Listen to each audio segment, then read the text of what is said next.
Good afternoon, children. In the last time, we have discussed about the different types of microorganisms, that algae, fungi, bacteria, viruses, and protozoans. Some of these microorganisms are useful for us, and others may be harmful others are harmful for us. So first of all, we'll discuss about the useful microorganisms. Please first use the microorganisms for making the curd and the bread.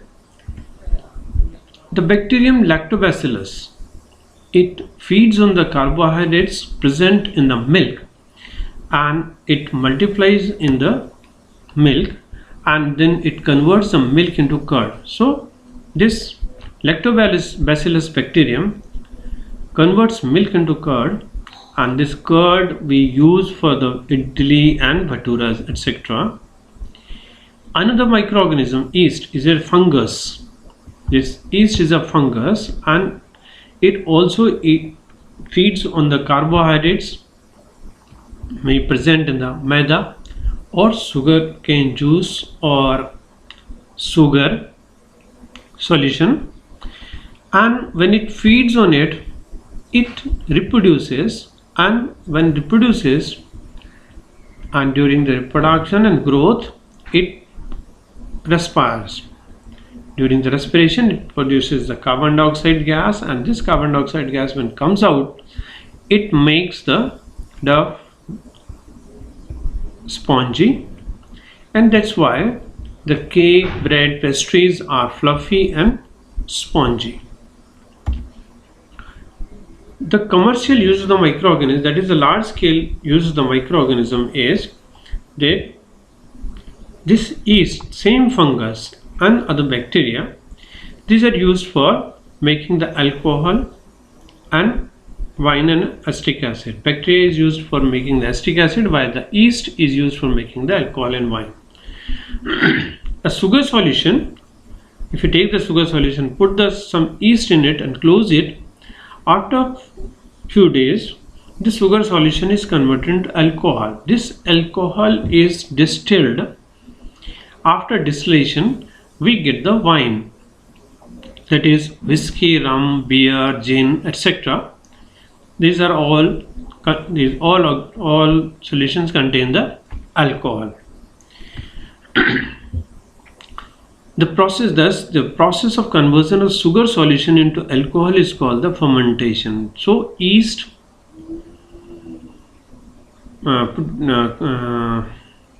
causes the fermentation of the sugar solution, and the sugar solution is converted into alcohol. Now some microorganisms are used for the producing the medicine also. The one or the important medicine nowadays we take is the antibiotic. This antibiotic medicine is obtained from the microorganism. Anti means against, biotic means life. Biotic means life. So these medicines are against the life, means ये जीवन को खत्म करते हैं, लेकिन human being के जीवन को खत्म नहीं करती हैं. We'll take the example of the antibiotics. These are the chemicals. Suppose एक माइक्रोऑर्गेनिज्म है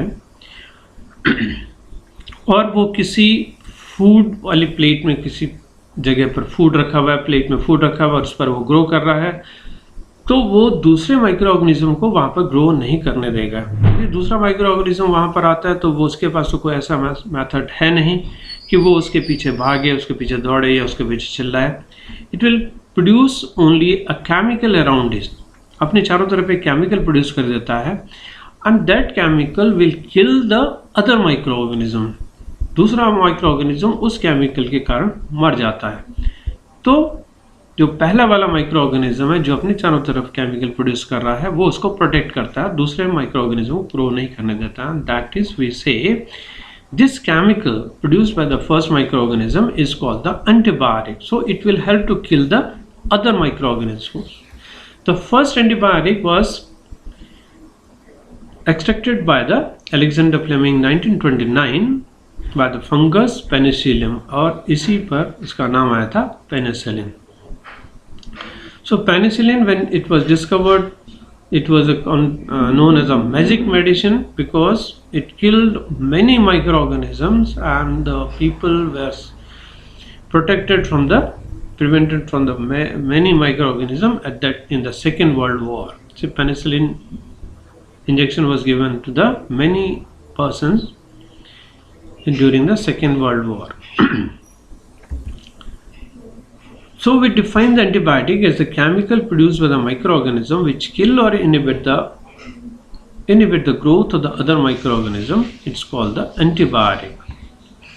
Examples of antibiotics are streptomycin, tetramycin, tetracycline, amoxicillin, chloromycin, erythromycin, etc. Now there is another term called vaccine. Before we discuss about the vaccine, the first term we'll discuss is immunity. Immunity is a self-defense mechanism of our body, is called the immunity. In our body, there is an immune system in our body.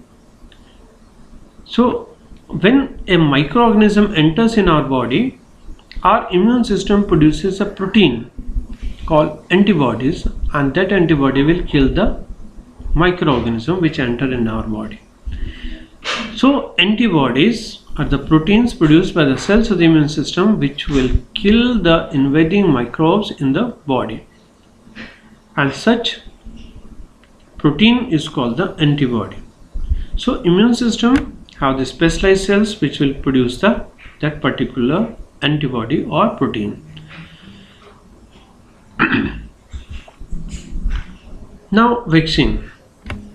Now vaccine, an extract of the dead or semi-killed microbe which is introduced in our body of a healthy person to develop the immunity against a disease, is called the vaccine. Now we'll understand all these three terms together.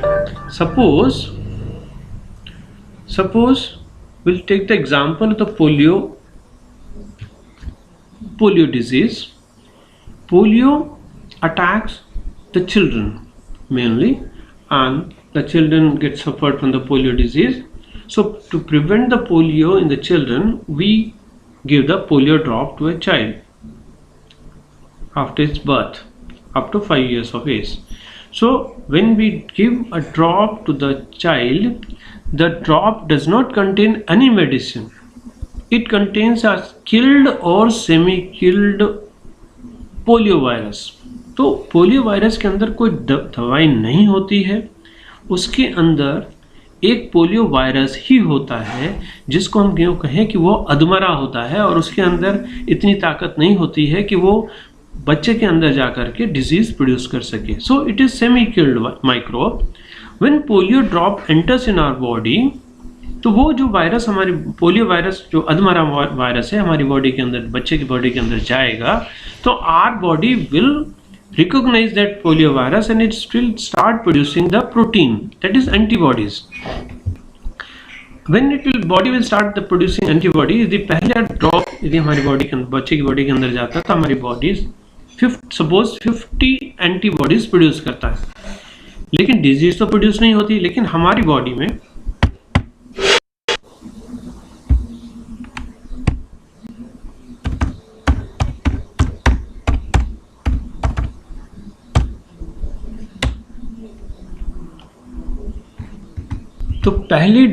तो पहले drop जब body के अंदर जाएगी तो हमारी body 50 antibodies produce कर देगी.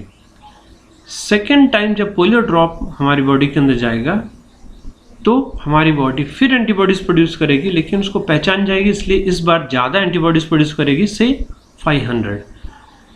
Next time, the third time when will give a polio drop to the child, and the third time our body will produce the more antibodies, say 1000. So in the third time we'll have the 1550 antibodies in our body. So after this, if a live virus attacks the child, all the antibodies will kill that virus and the child will not suffer from that polio virus. So we say the vaccine is nothing but a particular virus or bacteria, but it is killed or semi-killed, then it is introduced in our body. So if a body has ability to produce the antibody against a particular disease, then we'll say the body has immunity against that particular virus. Same thing happening nowadays. In the case of the coronavirus, our immunity is very weak. Coronavirus multiplies in our body very fast. Our body cannot produce the antibodies so rapidly, but the coronavirus multiplies or grow very fast in our body and produces a disease before our body could produce the antibody. So antibodies are not produced very fast in our body. The age-old persons have weak immunity and therefore they suffer from this coronavirus, while the children will not much suffer from this coronavirus because the children have higher immunity, and if we develop our immunity, we can protect us from the coronavirus. And after some times, if the scientists develop a vaccine for it, if the vaccine will be given to us, then our body will produce the antibodies against the coronavirus and will not suffer from the coronavirus in the near future. So for the first time, the vaccine was developed by the Edward Jenner in the year 1798. इससे एक related बहुत अच्छी छोटी सी story है, मैं आपको हिंदी में सुना देता हूँ। एडवर्ड जेनर ने देखा कि कुछ गाय के अंदर एक डिजीज होती है जो स्मॉल पॉक्स से रिलेटेड सेम होती है, और उस डिजीज को कहा गया काउ पॉक्स। और उसने ये देखा कि सब लोग तो उस समय स्मॉल पॉक्स डिजीज से परेशान थे, उनमें स्मॉल पॉक्स डिजीज हो रही थी, लेकिन जो लोग गाय के काम कर रहे थे, मिल्कमैन थे, मिल्क मेड थे, उन पर स्मॉल पॉक्स डिजीज नहीं हो रही थी। तो एडवर्ड जेनर ने ये सोचा कि काउपॉक्स में ही कुछ ऐसी चीज़ है जिसके कारण जो मिल्कमैन है, मिल्क मेड है, उनमें ये डिजीज नहीं हो रही है। तो उसने सोचा कि इस काउपॉक्स से एक लिक्विड निकाला जाए जिसको उसके नाम दिया काउपॉक्स सोर। उस काउपॉक्स सोर को यदि ह्यूमन बॉडी के अंदर डाल दिया जाए तो शायद ये डिजीज नहीं होगी। तो इसके लिए उसने जब काउपॉक्स सोर किसी व्यक्ति के अंदर डालने के लिए पूछा तो सबने मना किया, तो उसने अपने बेटे के अंदर ये डाल दिया और एक रिस्क लिया कि कहीं बेटे को भी स्मॉल पॉक्स जैसी बीमारी ना हो जाए। लेकिन वो बेटा कुछ दिन के बाद स्वस्थ हो गया और उसको कभी भी स्मॉल पॉक्स डिजीज़ नहीं हुई। तो इस तरह से उसने डिस्कवर किया कि जो काउपॉक्स सोर था उसमें वायरस था और उस वायरस के कारण एक इम्यूनिटी डेवलप हो गई और उस काउपॉक्स सोर को ही एक तरह से वैक्सीन के रूप में माना गया और इस तरह से उसने स्मॉल पॉक्स डिजीज के लिए वैक्सीन के डेवलप किया। Now in this figure we'll find that when in bacteria, this is a bacteria and these are viruses, these are bacteria and viruses called antigens. When these bacteria viruses enter our body, there are particular cells in our body which may eat away these bacteria and viruses, but there are other cells in our body in the immune system which are called the B cells. These B cells, they release the proteins called the antibodies, and antibodies they attack the bacteria. They attack the bacteria, these yellow dots. They attack the bacteria and kill the bacteria. These yellow dots, they attack the virus and kill the virus also. So these are the B cells or lymphocytes which produce the antibodies. Now this is the photograph of the Edward Jenner who developed the first vaccine. Now there are certain vaccines which protect us from the various diseases. The polio vaccine protects us from the polio, BCG vaccine for the tuberculosis, tetanus vaccine for the tetanus, DPT for the diphtheria, pertussis and tetanus. Now, microorganisms are also used for the increasing the soil fertility. Like rhizobium and blue-green algae, they convert the atmospheric nitrogen and add it to the soil. So, it increases soil fertility. The microorganisms also decompose the dead organic matter and convert it into manure, and hence they act as scavenger and clean the environment. And this is one photograph how the vaccine is given to a child. Now that is the use of the usefulness of the microorganism. Now we'll discuss about the harmful activities of the microorganisms. The microorganisms like bacteria, viruses, protozoa and fungi, they cause disease in the human, plants and animals. Now disease is any disorder which affects the proper functioning of the body. Pathogen is a microorganism which causes the disease. Communicable diseases are those diseases which spread from the sick person to a healthy person through the air, water, soil or physical contact. For example, the communicable diseases are cholera, common cold, chickenpox and tuberculosis. AIDS caused by the HIV. COVID-19 is the name of the disease and it is caused by coronavirus. This is the carrier of the disease. Carrier is a microorganism which transmit the pathogen from the one sick person to the healthy person. Like mosquito, female Anopheles mosquito, it transmits the malaria protozoa from the sick person to the healthy person. Now there are certain diseases which are inhuman: tuberculosis, tetanus, cholera, plague. These are the diseases caused by the bacteria.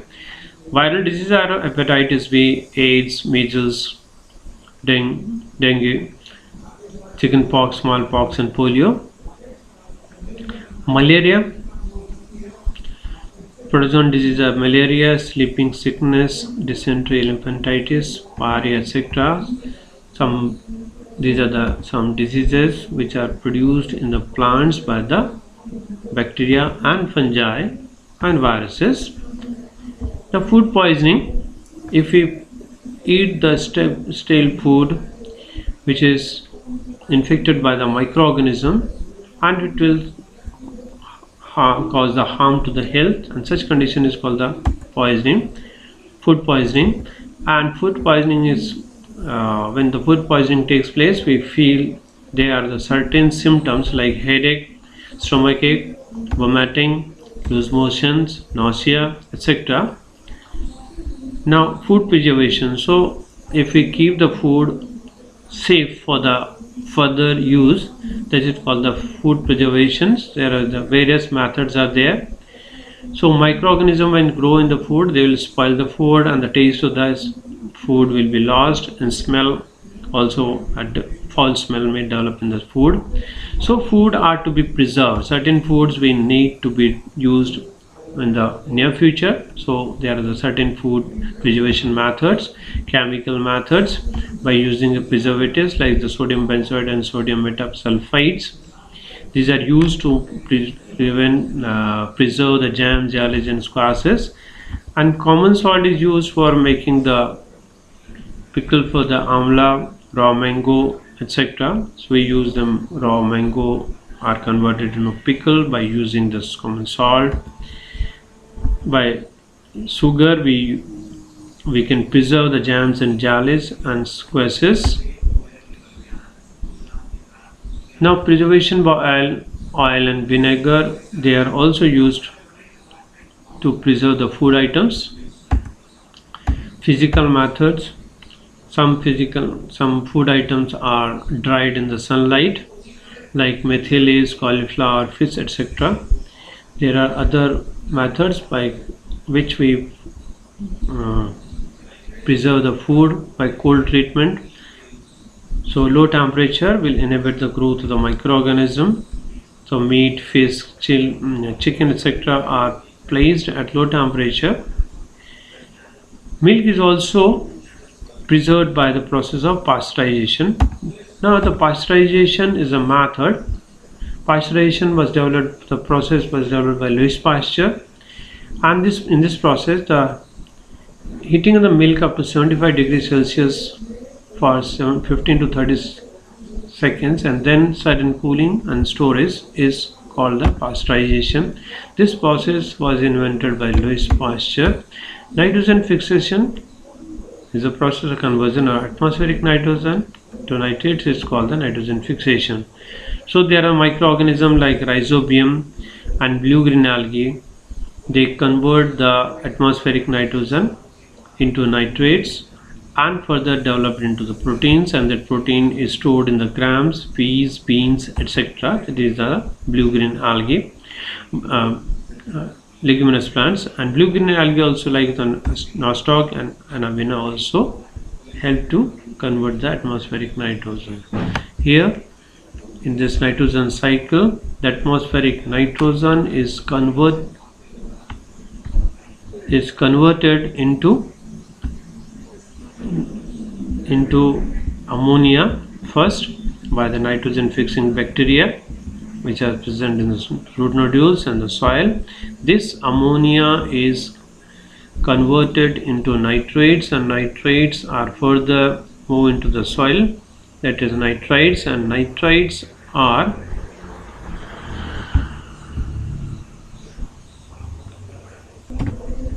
these nitrites are taken up by the plants and convert it into the proteins.